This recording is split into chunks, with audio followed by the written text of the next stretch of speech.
Welcome back to Soviet Times Discovered. Today we're tackling one of the most paradoxical aspects of Soviet life: how the Soviet people drank enormous amounts of alcohol, yet somehow maintained reasonable health and life expectancy.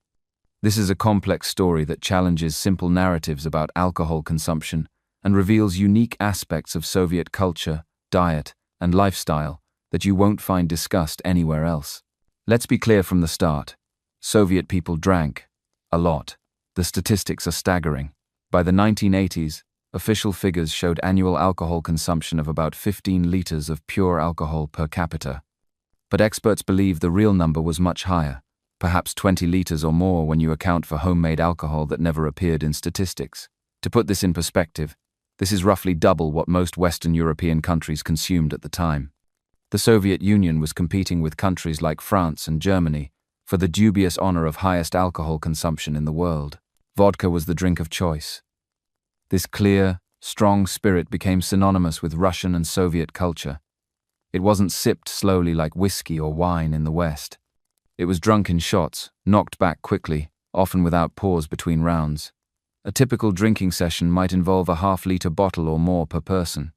Men, and it was primarily men who drank publicly, would gather after work, on weekends, at celebrations, and drink until the bottle was empty. The cultural rule was that an opened bottle must be finished. Leaving vodka unfinished was considered bad luck and wasteful. But here's where the paradox emerges. Despite this enormous alcohol consumption, Soviet life expectancy was reasonably good for much of the Soviet period. In the 1960s and early 1970s, Soviet life expectancy was comparable to many Western countries. Soviet men lived into their mid-60s, women into their mid-70s. This wasn't terrible, especially considering the poverty, harsh climate, and inadequate healthcare in many regions. How could a population drinking itself into oblivion maintain such health indicators? The first factor is what the Soviets drank alongside their vodka. The Russian tradition of Zakuski appetizers eaten with alcohol was universally practiced and may have been a crucial protective factor. You never drank on an empty stomach. Before the first shot, tables were laden with food: pickled cucumbers and tomatoes, herring, black bread with butter, boiled potatoes, sauerkraut, cold cuts, cheese, and salads covered the table. Between shots, everyone ate. This wasn't a light snack, but serious eating. The Zakuski tradition served multiple purposes. The food slowed alcohol absorption, preventing the immediate spike in blood alcohol that causes the worst damage. The pickled vegetables provided vitamins and minerals. The bread and potatoes gave bulk and carbohydrates. The proteins from fish, meat, and cheese provided nutrients. Essentially, a Soviet drinking session was also a substantial meal.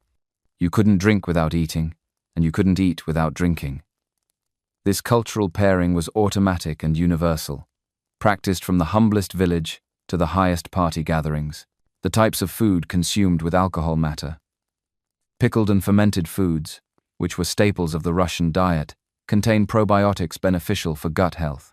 Sauerkraut, pickled cucumbers, and fermented milk products like kefir populated the digestive system with beneficial bacteria. These foods were consumed daily, not just during drinking sessions. The Russian gut microbiome, shaped by this traditional diet, may have been more resilient to alcohol's damaging effects than microbiomes in populations eating more processed foods. Black bread, a staple of every Soviet table, was far more nutritious than white bread common in the West. Made from rye, it contained more fiber, B vitamins, and minerals. It was filling and provided sustained energy. Russians ate black bread with every meal, and especially with vodka. The tradition of taking a bite of black bread after a shot of vodka was nearly universal. This bread wasn't just filler, it was genuinely nutritious food that supported overall health. The Soviet diet, despite its monotony and limitations, had some surprisingly healthy aspects. Meat consumption was lower than in the West, not by choice but by necessity. This inadvertently created a diet lower in saturated fats. Russians ate more fish, especially in coastal regions, providing omega-3 fatty acids. They consumed enormous amounts of potatoes and root vegetables. Cabbage in various forms was eaten almost daily. While the diet was limited and repetitive, it was based largely on whole foods rather than processed items. Dairy products were consumed in significant quantities. Milk, kefir, sour cream, cottage cheese, and other dairy items were relatively available and affordable. The Soviet government prioritized dairy production because it recognized its nutritional importance. Children received free milk at school. Adults drank milk and kefir regularly. These dairy products provided calcium, protein, and beneficial bacteria. The practice of drinking kefir, a fermented milk drink, was especially common and may have provided significant health benefits. Physical activity was built into Soviet daily life in ways that are difficult to appreciate in our modern context. Most people didn't own cars. They walked everywhere, climbed stairs in apartment buildings where elevators were often broken, carried heavy shopping bags from stores because personal vehicles weren't available for transport. A Soviet worker might walk several kilometers daily just commuting to work and running errands.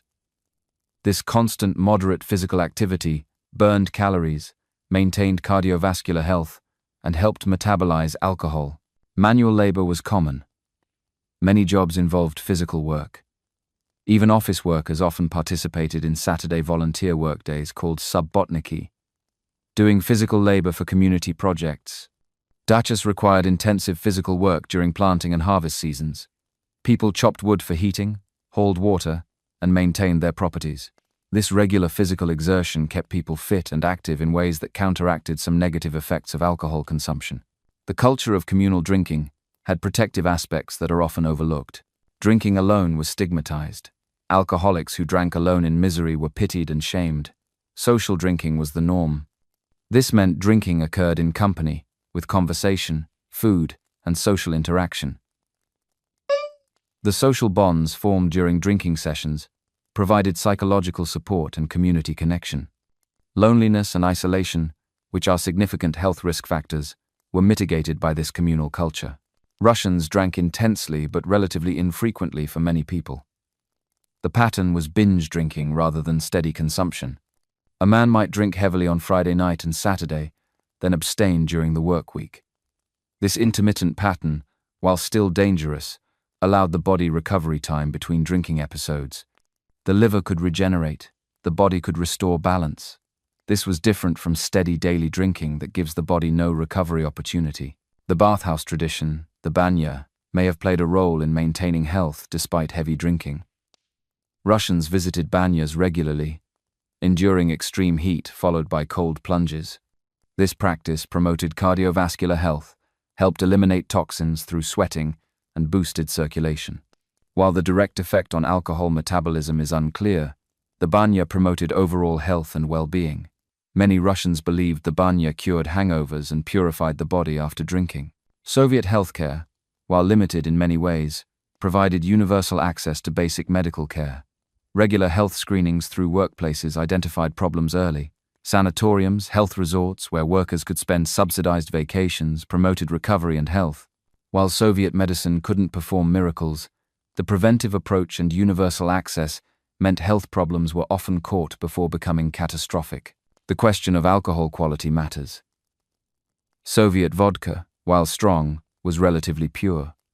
It was essentially just ethanol and water, without the congeners and additives found in many other spirits. These congeners contribute to hangovers and may increase health risks. Pure vodka, while still damaging in large quantities, may be less harmful than more complex alcoholic beverages. Of course, many people also drank samogon, illegal homemade alcohol, which could be dangerous and poorly made, but state-produced vodka met certain quality standards. The cultural rituals around drinking imposed some structure and limits. Toasts were mandatory. Each shot required a toast, a reason for drinking. This ritualization slowed consumption slightly and added meaning to drinking. It wasn't just mindless consumption but social ceremony. The toasts created pauses, allowed conversation, and provided natural breaks in drinking. While still resulting in heavy consumption, the ritualized approach was different from rapid, purposeless drinking. Work culture played an unexpected role. Soviet workers had guaranteed employment and couldn't easily be fired. This security meant less job-related stress compared to competitive capitalist economies. While Soviet life had many stresses, the anxiety of unemployment and economic insecurity was largely absent. Lower chronic stress may have contributed to better health outcomes despite heavy drinking. Stress and alcohol together are more damaging than either alone. The shorter work week in some periods gave people recovery time. While Soviets worked hard, they also had guaranteed vacation time, usually a month or more annually. This recovery period allowed the body to heal from accumulated damage. Long summer vacations, often spent at dachas with fresh air, physical work, and simpler living, may have provided crucial recovery periods. Social pressure against extreme alcoholism existed despite heavy drinking being normal. A man who couldn't fulfill his work duties due to drinking faced community shame and official sanctions. Treatment facilities, while often ineffective, existed. The propaganda against alcoholism was constant, even if often ignored. This created cultural awareness that excessive drinking was problematic, even if defining excessive was challenging in a heavy drinking culture. Women drank far less than men, which affected overall population health. Heavy drinking was primarily a male behavior. Women who drank heavily faced severe social stigma. This gender difference meant that half the population consumed much less alcohol, improving overall health statistics. Women's lower consumption also meant better maternal and child health outcomes. While Soviet men's health suffered from alcohol, women's relative abstinence balanced population statistics. The extended family structure provided support. Multiple generations often lived together or nearby. Grandparents helped with childcare, cooking, and household work. This distributed workload reduced individual stress. The babushkas' grandmothers often enforced healthier eating and lifestyle habits. They prepared traditional foods, insisted on proper meals, and maintained household order. This intergenerational support system promoted health in ways that nuclear family structures don't. Seasonal eating patterns aligned with natural rhythms. Summer brought fresh fruits and vegetables, consumed in abundance. Russians picked berries, grew vegetables, and ate fresh produce for a few months yearly. This seasonal variation provided concentrated periods of excellent nutrition that may have compensated for winter monotony. The body received intense nutritional support during summer and fall that carried it through harder winter months. The practice of fermentation and preservation retained nutrients from summer through winter. Pickled vegetables maintained much of their vitamin content. Fermented foods developed additional beneficial properties. The traditional diet, born of necessity, turned out to be healthier than many modern alternatives. The limited food processing and reliance on traditional preparation methods meant food retained more nutritional value.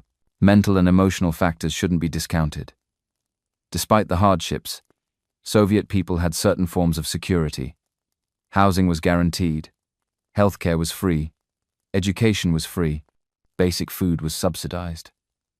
While quality and availability varied, the security of knowing certain basics were provided reduced existential anxiety. This psychological security may have contributed to health in ways difficult to measure, but nonetheless real. The culture of resilience and stoicism meant people endured hardship without excessive complaint. This wasn't necessarily healthy psychologically, but it may have reduced stress-related health problems. The attitude of simply enduring, of accepting difficulty as normal, prevented the health-damaging effects of chronic anxiety and worry. Russians expected life to be hard, and weren't devastated when it was. Singing and music accompanied drinking sessions. Group singing releases endorphins, promotes bonding, and improves mood. The tradition of singing folk songs, revolutionary songs, and popular music while drinking added a positive emotional dimension to drinking culture. This musical tradition turned drinking from solitary depression into communal celebration, with significant psychological benefits. The importance of friendship and loyalty in Soviet culture created strong social bonds. These friendships, often forged over shared drinks, provided emotional support through life's difficulties. Having close friends who would help in times of need reduced isolation and provided practical assistance. This social capital contributed to well-being in ways that compensated somewhat for material poverty and other hardships. Nature played a role that's easy to overlook. Many Soviets spent significant time outdoors, mushroom hunting in forests, berry picking, working at dachas, fishing, and simply walking in nature were common activities. Contact with nature reduces stress, improves mood, and promotes physical activity. The integration of nature into regular life provided health benefits that urban, indoor-focused modern living doesn't offer. However, we must acknowledge this picture isn't entirely rosy. Soviet alcoholism was a severe problem that the system struggled to address. Alcohol-related deaths, accidents, and violence were significant issues. Life expectancy began declining in the 1970s, partly due to increasing alcohol consumption and related health problems. The apparent paradox of heavy drinking without immediate health collapse doesn't mean alcohol wasn't causing harm. It was, extensively. The Gorbachev anti-alcohol campaign of 1985 revealed the depth of the problem. When alcohol sales were restricted, life expectancy improved noticeably. This suggested that alcohol was indeed causing significant mortality, even if its effects were partially mitigated by other factors. The campaign failed politically because it was deeply unpopular, but it demonstrated the health benefits of reduced consumption. Regional variations existed. Some areas and populations drank more than others. Muslim regions of Central Asia consumed far less alcohol, and their health statistics reflected this. The Caucasus regions had wine-drinking cultures different from the vodka culture of Russia and Ukraine. These variations showed that the relationship between alcohol and health wasn't uniform across the Soviet Union. The post-Soviet period revealed vulnerabilities. When the Soviet system collapsed and social structures broke down, male life expectancy plummeted. Alcohol consumption increased further, as men drank to cope with uncertainty and loss of purpose. The protective factors of Soviet life, structured work, social support, subsidized food, disappeared. Alcohol consumption without these mitigating factors proved catastrophic for male health. Modern Russia has inherited this complex relationship with alcohol. Consumption remains high, though government efforts have reduced it somewhat. The traditional protective factors, Zakuski, communal drinking, physical activity persist but are weaker. Modern processed food has replaced some traditional diet elements. Car ownership has reduced walking. The health effects of heavy drinking are more visible without the compensating factors of Soviet life. Understanding Soviet drinking culture requires recognizing multiple simultaneous truths. Yes, Soviet people drank enormous amounts, far more than was healthy. Yes, alcohol caused tremendous social problems, violence, accidents, and premature death. But also yes, certain aspects of Soviet life, diet, physical activity, social structures, cultural practices, provided some protection against alcohol's worst effects. This isn't an endorsement of heavy drinking, but an acknowledgement of cultural complexity. The traditional Russian diet, the culture of Zakuski, the emphasis on communal rather than solitary drinking, the physical activity built into daily life, the social support structures, and even the healthcare system all contributed to a situation where heavy drinking didn't immediately destroy population health. These factors didn't make drinking safe or healthy, but they created conditions where the negative effects were somewhat mitigated. The lesson isn't that drinking heavily is acceptable if you eat pickles and walk a lot. The lesson is that health is multifactorial. Single behaviors, even very harmful ones like excessive alcohol consumption, exist within larger contexts that affect their impact. Soviet people would have been healthier if they'd drunk less, but they weren't as unhealthy as their alcohol consumption alone would predict because other factors provided some protection. This history also reveals how cultural practices evolve for reasons. The Zakuski tradition wasn't created to protect against alcohol harm, but it did. The emphasis on walking and physical work wasn't meant as exercise, but it functioned as such.